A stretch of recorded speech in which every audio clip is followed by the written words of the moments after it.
Welcome to another episode of Clear Light Connections, proudly sponsored by UTMB Health.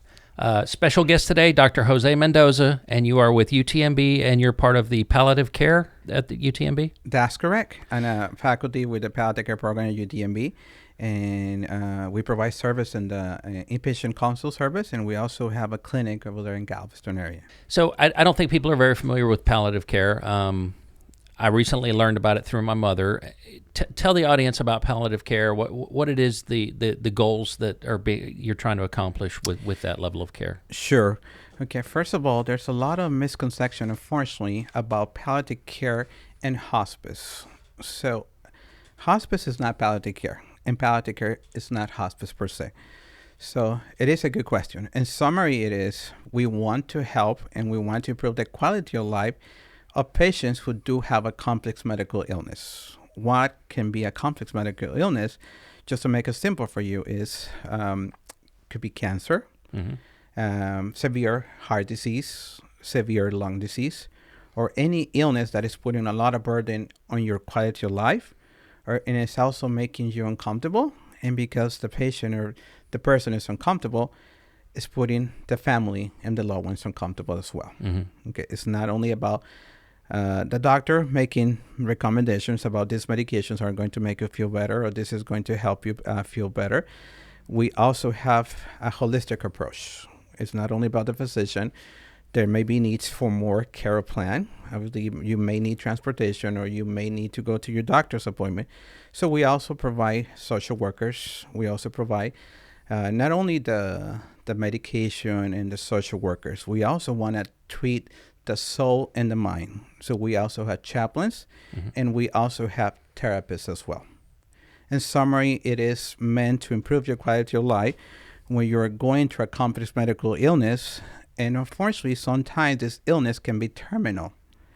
Even if it's not terminal, we can still provide the best care so you can have during your curative treatment the best quality of life as much as possible. Yeah, but a lot of it's about comfort, right? It's about trying to keep people comfortable and treating kind of, you're not curing the disease, but you're treating some of the symptoms of it to try to get them a little bit more manageable as far as pain goes and things like that. Sure, that's correct, okay? Even if you're still wanting to have curative treatment, unfortunately, if someone is diagnosed with cancer, but they still want to pursue curative treatment, we want to make sure they get better and we treat their symptoms so they can pursue more chemotherapy. If unfortunately your condition is terminal and unfortunately there's no more curative treatment, then we can provide comfort so you can spend your days with good quality of life and making sure we don't put too much burden to you and your family, and you can focus on keeping being with good quality of life with your loved ones during the last days. Yeah, and I recently went through this with my mom. We went through palliative care and hospice all in the space of 48 hours. But what I will tell you is the level of care that a palliative doctor provides and the comfort they give, it really helped. Now, you also talked about hospice. Do you provide hospice services as well? We provide hospice. Obviously, if it is in the community, we had to refer to other companies. If it's required, and unfortunately for a patient, that is the only way to be comfortable for them during the last hours or days is to be in a hospital. I will provide the hospice in the hospital. Okay. But if they want to go home, you would outsource them to That's correct. You would recommend a Yes. community provider. Okay. UTMB has contract. I don't have all of those companies on top of my head, but I think it's 5 or 6 companies. Okay. And I will have to refer those patients to other companies as well. And you had mentioned you can still do palliative care at home as well, correct? That's correct. There's several companies who can provide palliative care at home, or you can come to our clinic or other palliative care providers' clinic, and then we can help you manage your goals. At what point would you become a recommendation for that type of care? So when a family of or either a patient doesn't know what to do, okay, and you do have a complex medical illness, I think it's time to talk to us, see how we can help. Okay. Unfortunately, even if you don't have many curative treatment options, okay, there's still concerns for the patient and the family. What is going to happen? How is going to be the dying process? Obviously, we would like to provide the best care and making sure how we can reduce the anxiety during the process, and making sure that our patients and family, making sure to understand that they're not going to be alone by themselves. Okay, we can provide hospice, we can advocate for them to get hospice, and then unfortunately, when the time comes for them, unfortunately for the dying process, there's going to be a lot of questions. It's difficult to actually answer all those questions during one conversation. So we make sure they have available someone over the phone in order this happens or this happens. Or if the families feel like their loved ones are uncomfortable, we make sure the whole team makes sure they get the medications and the treatment for them to be comfortable. Not only about the medications, also about the anxiety. I don't know what is going to happen. I don't know when it's going to be next. So our social workers or chaplains or therapists can make sure the family gets the best care during that time. And even after the loved ones unfortunately passes, okay, they can get some grief actually support after that as well. Yeah, and I think you mentioned the word comfort several times, and that's really what it's about, both ends, the hospice, and it's about making sure that everybody involved is comfortable. That's correct, okay? These type of conversations are not easy for anyone, especially for families and patients. And sometimes there are other team members, such as other specialists, physicians. Sometimes they don't feel comfortable with this conversation, if we can still provide the best care along with the other physicians as well. And what I found really interesting about it was that the doctor was very... my experience with the palliative doctor is they really took the time to listen to try to figure out what the patient wanted. More so than any of the other doctors I kind of experienced during her stay at the hospital.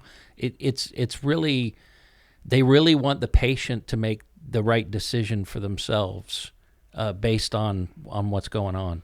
Talk to us about you must have learned along the way the listening skills required for that job probably are just a notch above some of the others, I would think. Sure. One of my mentors told me, as a palliative care provider, you should not be talking too much. You should be listening more. You are obviously a professional, and you should actually make recommendations, but listen more to your patients. And something I also kept in my mind, it's not about the dying, it's about the living. And making sure during that time they're living, how can I make it a better quality of life for them as well? Yeah. Okay. Obviously, we cannot see a lot of patients because it takes time to listen and to make sure we align with the goals of our patients. So just to make it simple, yes, we provide a lot of listening.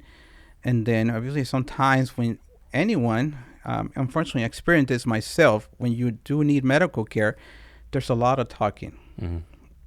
And sometimes I don't even understand the medical terminology, and it makes it very difficult. So what I do is I make sure I slow and make sure I provide all the recommendations and making sure the patient understands this is what's going to happen, this is what it can happen, and making sure they make the best decision. In order to do that, I have to spend my time as much as possible. You had a good experience with the hospice and palliative care program with your family? I did. I think the work that the doctors there do is spectacular. My mom actually was a hospice nurse at one point, so she knew kind of what she was getting into. But I just found them to be more attentive than some of the other doctors that we saw, and I really appreciated that. That's good. That's good. So, in my experience, I wanted to be a palliative care doctor because I wanted to listen and actually talk to my patients. Okay. Unfortunately, sometimes in the medical field, you don't have the luxury to do. And palliative care gives us the luxury to understand and know they're better and know their family, know what is what they want, and actually what gives value to the life in our patients. So that's the most important part. Yeah, and you talked about it. It's not just the doctor. There's a team of people there behind it. You talked about the chaplains. You talked about the social worker.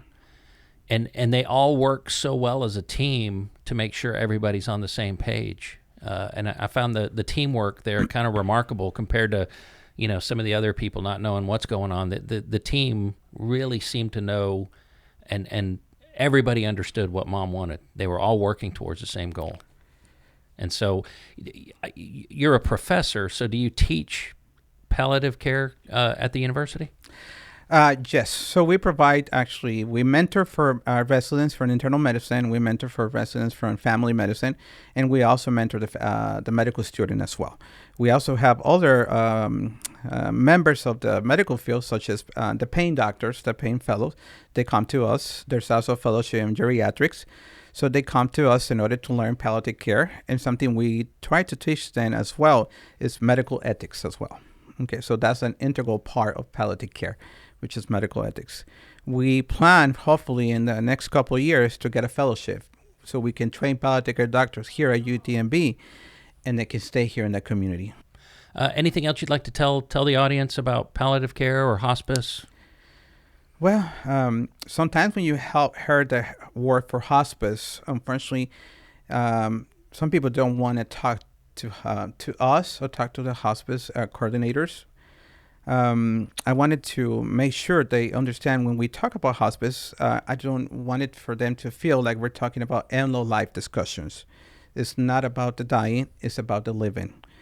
And to be honest, some studies show that people who do palliative care and people who do hospice, they do live longer, they do live better, and they tend to have better satisfactions in regards to the medical care as well. Okay. Well, and it's for the family as well. I mean, the Definitely. family gets involved on both, and I think that has a big thing. That's Sure. a big part of it. Sure. There's obviously caregiver burden. Okay. You are a family member, but at the same time, you're taking care of your loved ones. And that puts a if obviously if your loved ones are suffering or having pain, you're not going to be comfortable. So we try to see how we can help and provide the best care as possible. Well, thank you, Dr. Mendoza. It's been a pleasure. Thank you, sir. Thank you for having me here, and hopefully we can help and have more community engagement in regards to palliative care. Absolutely. Thank you. Hello, Clear Lake Area Chamber of Commerce members and Bay Area Houston. If you're a business wanting to expand your customer base, give back to your community, think about the quality of life around Clear Lake area, think about joining the chamber. Go to clearlakearea.com for more information.